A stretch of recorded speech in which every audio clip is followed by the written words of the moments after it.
إعلان مشهد غير مسبوق أعاد ملف الهجرة إلى الواجهة من جديد. آلاف الأشخاص توجهوا نحو منطقة الفنيدق في محاولة للوصول إلى مدينة سبتة في مشاهد أثارت صدمة كبيرة داخل المغرب وخارج المغرب. لكن السؤال الحقيقي الذي يطرح نفسه، علاش وصلنا لهذه المرحلة، وعلاش ولا عدد كبير من الشباب يشوفوا الهجرة كأنها الحل الوحيد للمستقبل؟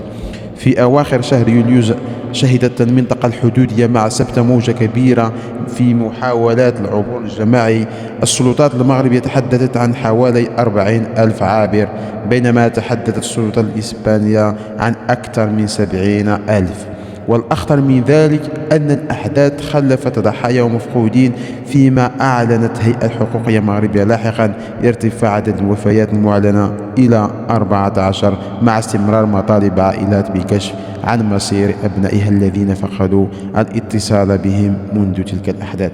ولكن هنا خاصنا نطرح السؤال الأهم: واش هذه الظاهرة مجرد قضية هجرة، ولا أنها كتخفي وراءها أزمة كبيرة؟ عدد من التحليلات ربطت ما وقع بتنامي الإحساس بانسداد الأفق لدى جزء من الشباب، خصوصا مع مشاكل البطالة وصعوبة الاندماج الاجتماعي، إضافة إلى تأثير مواقع التواصل الاجتماعي التي كتقدم للشباب واحد الصورة مثالية عن الحياة خارج المغرب.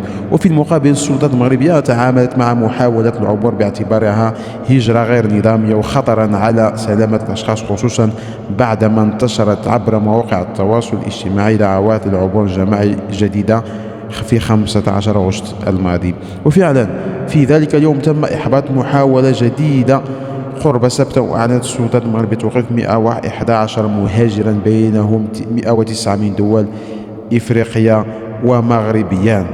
وهنا كيبان لنا بأن القضية ما بقات مجرد محاولة فردية للهجرة، بل ولات ظاهرة قادرة على الانتشار بسرعة كبيرة عبر مواقع التواصل الاجتماعي. اش بان لكم اخوتي وخواتاتي المغاربه في هذا الشيء اللي واقع حاليا، وهذا الشيء اللي كتشوفوا ان الاغلبيه ديال الشباب بغاو يهاجروا لبرا؟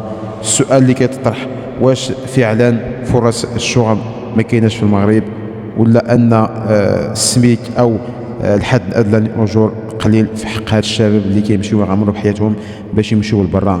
اي واحد وصل هذا الفيديو ما تنساوش البارطاج، وما تنساوش الاشتراك في القناه، وما تنساوش كذلك تعطيونا الاراء ديالكم في التعليق باش نشوفوا اكبر عدد من التعليقات، نشوفوا السبب الحقيقي وراء هروب هاد الشباب والمخاطره بحياتهم نحو سبتة الى اسبانيا.